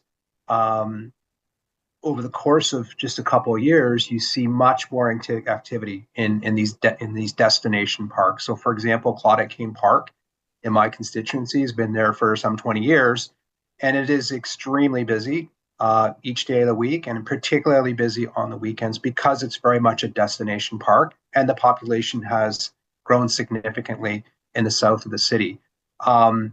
I think it's getting into the category of getting close, but not quite there, but Mooney's Bay or Andy Hayden Park, where I would bet you have bylaw there probably every weekend. So could you comment on how you are deploying growth resources to growth areas and how parks like Claudette King Park, if you are seeing that there's much more activity, which there is, that you're perhaps being more proactive in having bylaws there on the weekends on a regular basis to deal with the issues that we have. Thank you.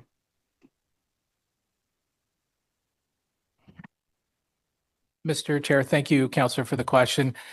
So I'll start with question one. So funding for increase or growth positions is through a budget ask. So again, we've been very lucky to have been, have received some rather large investments from council over the last several years, and it's positioned us, the opportunity to realign some of our enforcement services, and I think, which is reflected in our 2024 annual report, and I think you'll see the trend so far in 2025 is that we've substantially improved our response times and our ability to provide the service that we endeavor to serve every day to the residents of Ottawa. So so thank you for that. Specifically about parks, I will say that, without our summer student program, our ability to respond to complaints and provide the type of service that the residents of Ottawa expect every day would be near impossible. So our summer student program, is a huge part of our ability to respond to those type of calls.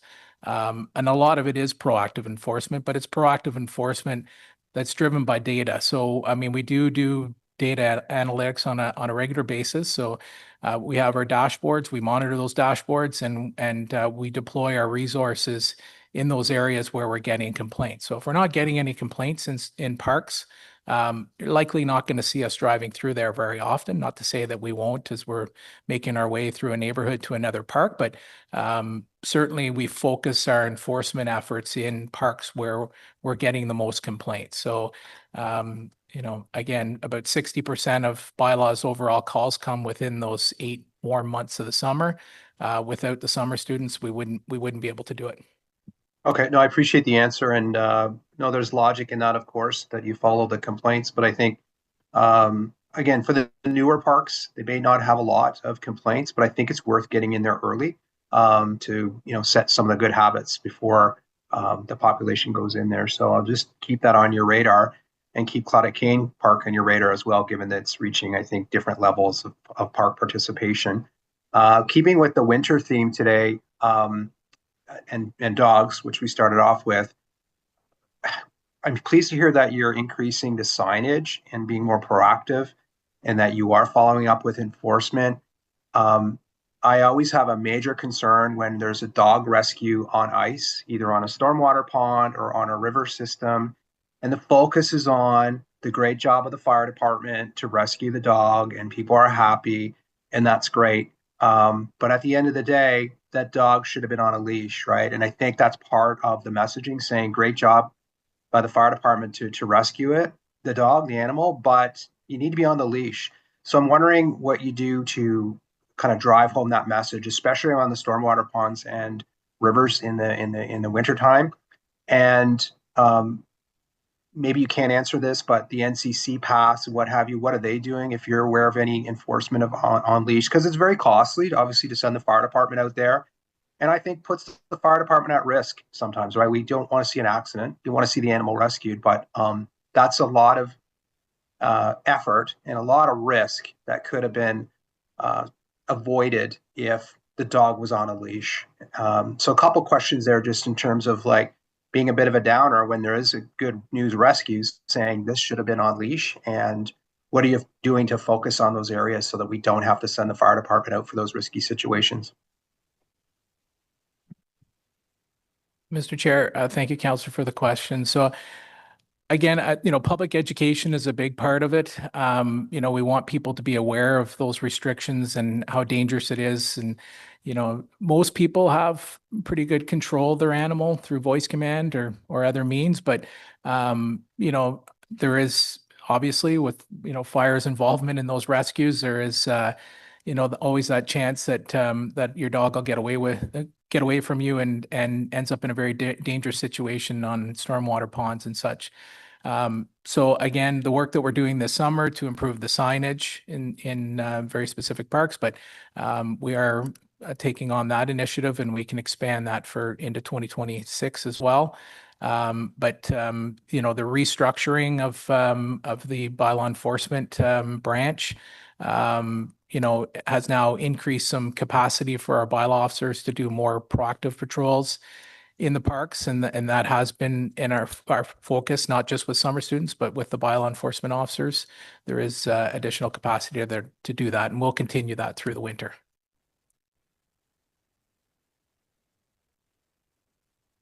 Oh, you're still muted there, Councillor Drosh. Yeah, thanks, Chair. No, I'm pleased to hear that. I think the PR when the dog is rescued is again focused on the rescue and the heroics there. That's okay, but there needs to be a message pinned to that saying this could have been avoided with your dog on leash. So I think it does take some communications in that to remind people through those incidents. That's all for me, Chair. Thank you. Thank you, Councillor Drosh. Councillor Plant. Yes, thank you, Chair, and you're doing a great job. Okay, so obviously our baby is now a toddler, the problematic properties pilot. I believe it's like 2 years old at this point. That's quite a long pilot. But I was just wondering where you see the future of this program going. Obviously, we've had some small wins I would say we've had some actually pretty big wins in the community with it. But where are you sending this toddler off to preschool? Mr. Chair, thank you, Councillor, for the question. As you know, the pilot is coming to its to the end at the end of this month. So we've agreed that we'll have some more discussions about opportunities to expand the problematic property enforcement across the city. There are some challenges in that. I mean, I want to focus and make sure that people understand that this pilot was about 11 properties. There was a lot of success in dealing with those 11 properties. But it is very resource intensive. There's a lot of time that's spent with communicating with the property owner and ensuring compliance and working towards, demolition permits in some cases. So, at the same time, it does take some work away from our property standards officers because now we've got a team that's focused on these problematic properties. But I also think that what's important here is that the engagement of other services, right? So having police and fire and paramedics and Ottawa Public Health and others at the table with social services and such. So that certainly helped pushing some of these files forward and helping the property owners to lead them to water to be able to get, be successful in getting demolition permits and redevelopment and such. So, although Bylaw and Regulatory Services has led this initiative, it's only successful because of our partners that were at the table with us.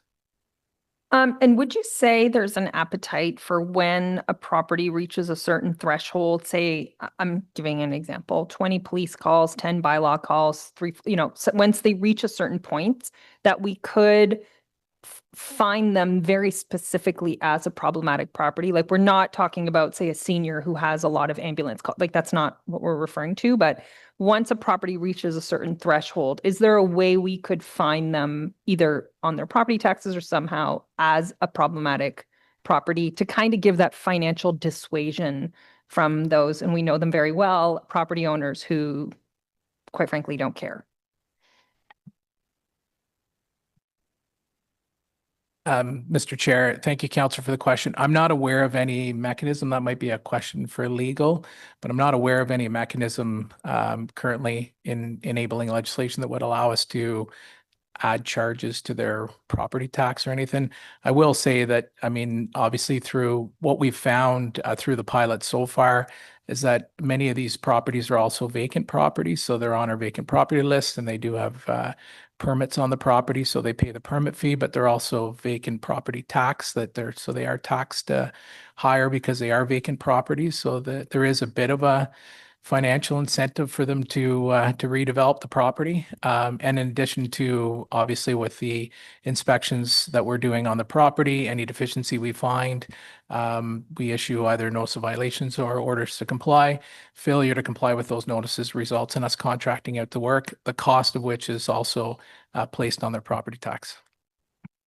And just a final clarification for me. I know a lot of them we're talking about, they're just private properties, but are we allowed to do this for businesses as well? Mr. Chair, Councillor, thank you for the question. If I understand your question correctly, could we add commercial businesses to the problematic property? Yeah, I'm specifically referring to, I'm just giving you an example. We have some properties on Montreal Road, for example, that are abandoned and people are squatting in them. And I've just had questions from residents if we can also use like these kind of commercial properties, if we can put them on the list as well. Yes, absolutely. There would be no barrier to applying those to the list as well. Thank you very much, Councillor Blunt. I believe Councillor Brockington's looking to wrap up, so I will pass the floor now to Councillor Kavanagh.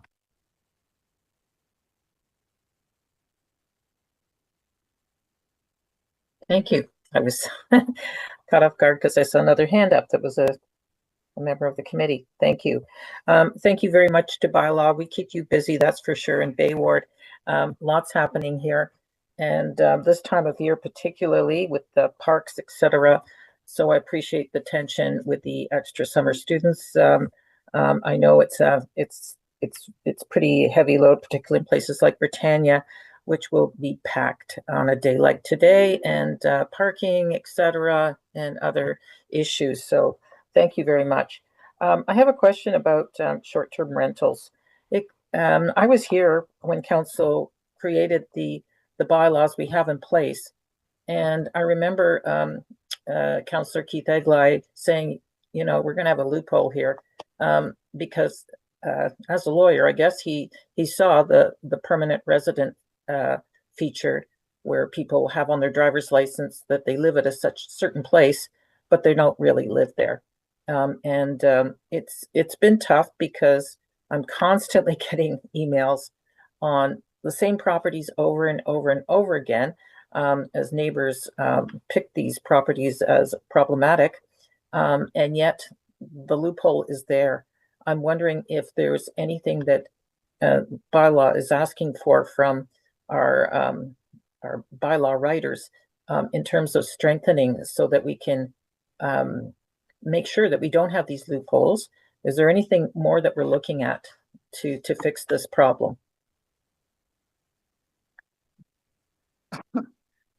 Mr. Chair, Councillor, thank you for the question. You know, I hear this all the time about loopholes in the bylaw. The bylaw is actually very strong and the wording is very strong. The challenge sometimes is the investigation. So, you know, when you talk about, you know, principal residence, you know, there is a lot of investigation that has to be done. It's not just about somebody showing us a driver's license that they live at that place. There's a lot of other things that we look at before issuing the license. You know, these investigations are complex. They take a long time to go through the application process.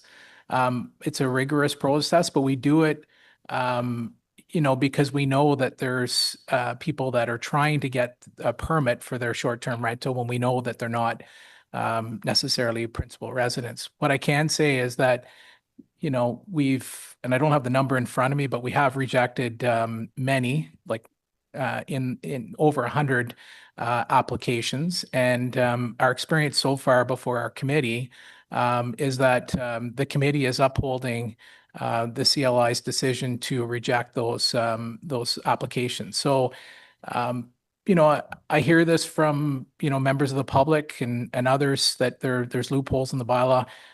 We don't see it that way. I mean, sometimes it takes time to complete investigations. And I know that, you know, sometimes people aren't, you know, happy that it takes that long, but we do it for a reason because we know that there is some games that are being played out there, and it's the rigorous process make sure that everybody's being honest and that we're issuing permits to who we believe the situation is truly that they are the principal resident there. We have we've doubled our capacity with the federal funding that we received earlier this year. So we've doubled our enforcement officers on the short-term rental team. We've added a dedicated supervisor.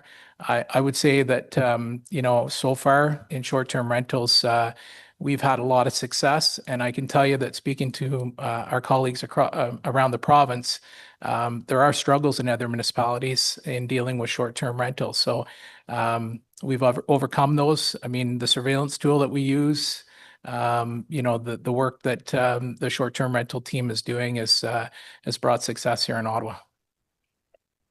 Thank you. And I know of short-term rentals that are being run totally above board and just doing everything tickety-boo. So no despairing comments on them there. As soon as you say short-term rental, it brings thoughts that things are going badly. But in fact, there are good ones out there. But unfortunately, I'm still getting complaints about ones that have been going on for 3 years. And I appreciate the need for the investigation.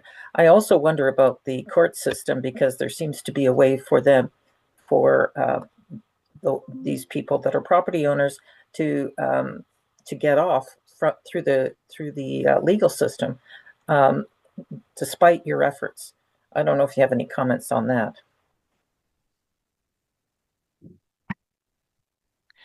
Mr. Chair, thank you, Councillor, for the question. I mean, that's a fair observation. I mean, we have, you know, from time to time we lose charges before the courts that, you know, we thought should have been, you know, as they say, a slam dunk, but that's not always the case. I mean, it's, you know, we present the evidence the best that we can, and, you know, JPs and they review the information and they make decisions to the best of their ability as well. You know, when you get lawyers involved, I mean, there's, you know, they can question officers in certain ways that, you know, they may raise a doubt of whether it is a principal residence or not. They may provide some information that does show that they are living at that residence. So it's, yeah, I mean, we've lost a few charges before the courts, but we do our best to ensure that the evidence that we're providing is the best that we can. Thank you. If there's anything we can do as a council on our end to make a case stronger for those situations, please let us know, because I'm certainly hearing about the same cases over and over and over again. Thank you. Parking. This is becoming a very sensitive issue as we continue as a city to allow developments without parking. So the pressure is on that bylaw is going to be asked more and more about parking because, let's face it, residents who are in a neighborhood that have their own parking and a development comes in with, you know, with little or almost no parking, they're immediately on the case to call bylaw if they see a car out there that doesn't belong to the residents of that community. I don't know if you're accounting for this growth, because with infill, that looks like the pattern. Do you have any comments on growth to deal with this issue? Mr. Chair, Councillor, thank you for the question. I mean, I think we've all seen in the media recently about increase in parking tickets and service requests and parking control specifically. But, you know, I think Barhaven was the neighborhood that was mentioned. We've seen this, a significant increase in those SRs, which results in parking tickets being issued. So yes, we have seen an increase in overtime parking. But again, we're doing this on a complaint basis. We're trying to focus our enforcement in areas where we're getting those complaints, and you know, it's the new subdivisions. There's limited parking in the driveways, and you've got multi-generational homes that are, you know, sometimes there's 4 and 5 cars per family, and so you know, the street becomes a parking lot for them, and it's you know, it's difficult for them to find other parking solutions. So you know, it results in neighbors calling in complaints that, you know, the vehicle's either parked in front of their place or blocking a driveway or in front of a fire hydrant, or, you know, just being there for days on end and not moving. So, so yes, we're trying to respond to those. We have done a bit of a restructuring in parking as well with the 5 temporary resources that we have for this year. And that's allowed us the ability to respond to those calls in the suburbs more efficiently, and being able to, which often results in more parking tickets being issued.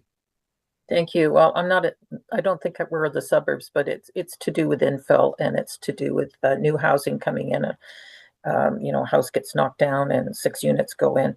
That's going to happen a lot, and we have to be ready for it, because that's a big change for neighbors. And it means that they're calling bylaw a lot. So I just saying, it's a warning that you're going to see an increase and in the urban areas that are currently have parking for their vehicles, but the new units coming in do not. But thank you to you and your team. We work with you very closely, and it's a lot of work, and you've got great members of your team. Thank you. Thank you, Councillor Kavanaugh, and Councillor Brockington on wrap up of your motion. Thank you, Chair. First of all, there is no doubt in my mind that the investment that Council has made in our paramedics program and our bylaw program has specifically yielded better results for the services, but also for the people of Ottawa.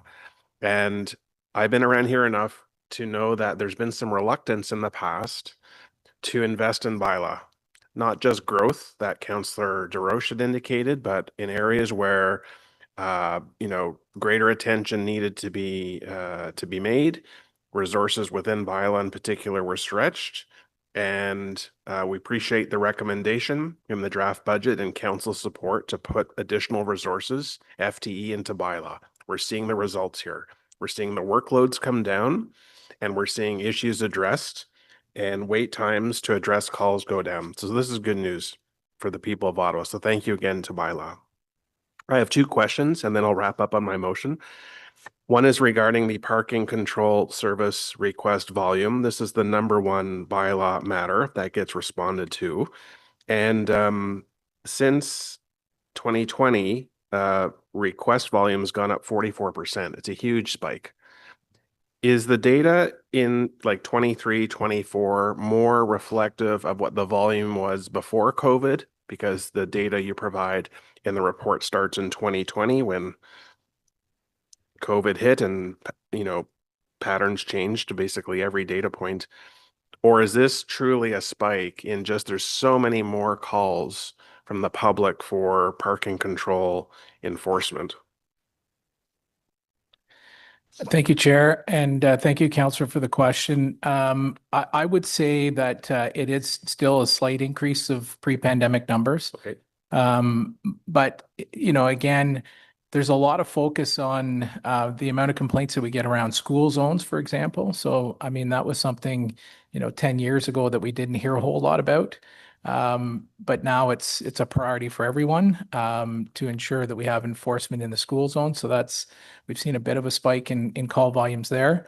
But as I, you know, responded to Councillor Kavanaugh's question was, you know, in the suburbs, we're seeing increase in call volumes out there as well because of, you know, residents that are parking on the street overtime for 3 hours or 6 hours, whatever the case may be. Thank you. My other question, Chair, is regarding the service requests per bylaw FT table on page, well, page numbers have disappeared, but it's in the report. We clearly see that, you know, the investment in bylaw last year has yielded, and I'm sure will yield a lower request per FTE, better workload per officer. It's somewhat of a wild statistic when you look at the other cities. There's no stability. It's like a heartbeat monitor goes up and down. What's an ideal workload per FTE? What's a number that, you know, I wouldn't use the word target, but what's a number that you think is reasonable for us to consider? Mr. Chair, Councillor, very good question, and thank you for that. You know, I think you'll see a substantial decrease in the calls per officer for 2024, and that was as a result of the increase in FTEs that we got in 2024. And I think you'll see when we do our 2025 annual report, at least so far, we're trending in the right direction again. So we've seen another decrease. So, you know, I had stated, I think about 5 years ago that my what I wanted to get our officers to, and again, depending on the enforcement activity, calls per officer could change. You know, when you're dealing with property related SRs, so our property standards team, somewhere around 550 calls per officer per year is where we want to get our officers to. And you can see that last year we were at 568. So we're almost there with the additional resources that we got in the 2025 budget. I'm anticipating that we're going to achieve that and maybe even exceed it. We may be around the 500 service requests per officer. Okay, I appreciate that metric as well. So finally, just a few comments and wrap up, Chair, on my motion. I and my office deal with bylaw every single day. Every single day we deal with bylaw. We don't deal with fire every day. We don't deal with paramedics every day. We don't deal with emergency preparedness or even the police every day. But we deal with bylaw every day on an assortment of issues. River Ward is an urban ward, 50,000, and it's nonstop issues that come up, and the professionalism, the promptness in response, the odd time we ask for data or stats, we get them. It's never a fight. Bylaw consistently performs and meets, if not exceeds, my expectations. And the reason this motion is before us is because I want bylaw and regulatory services to have their day. We recognize every other branch within the service, this department, and bylaw is a lot more than enforcement. I think the public think enforcement. That's why they sort of dread, as Councillor Johnson said, no one wants to ticket. But it's about education, it's about outreach, it's about policy creation, it's about keeping up with industry standards and practices and what other jurisdictions doing. There's so much work behind the scenes to make sure our existing 50 bylaws are modern and address what needs to be addressed in the city. And as things change, that we make sure our bylaws overall address what the people of Ottawa need to live in a safe, functioning, orderly society. So my heartfelt thanks to bylaw and regulatory services and all personnel, and I hope the committee will support the motion before us today. Thank you very much.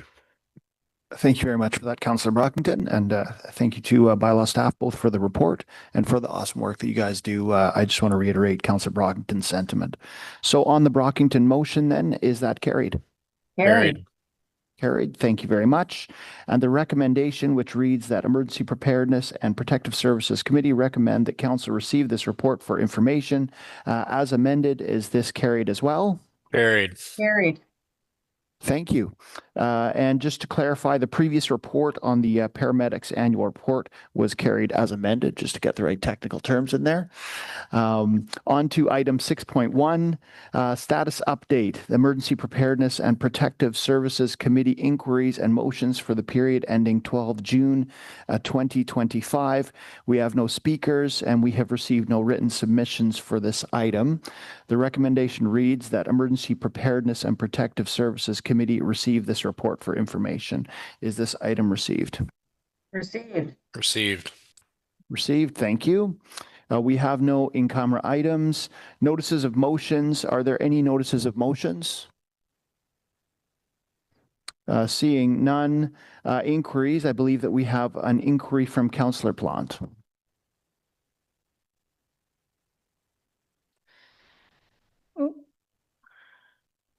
The 2024 Bylaw and Regulatory Services Annual Report highlights, among other issues, successes with the problematic property pilot project in Rideau-Vanier and Somerset wards, including over 30 enforcement actions and multiple demolition orders. This demonstrates that a proactive and coordinated enforcement approach with clear criteria and escalation tools can improve outcomes citywide, recognizing that persistent nuisance and non-compliant properties have a negative impact on community well-being, safety, and the use of city resources.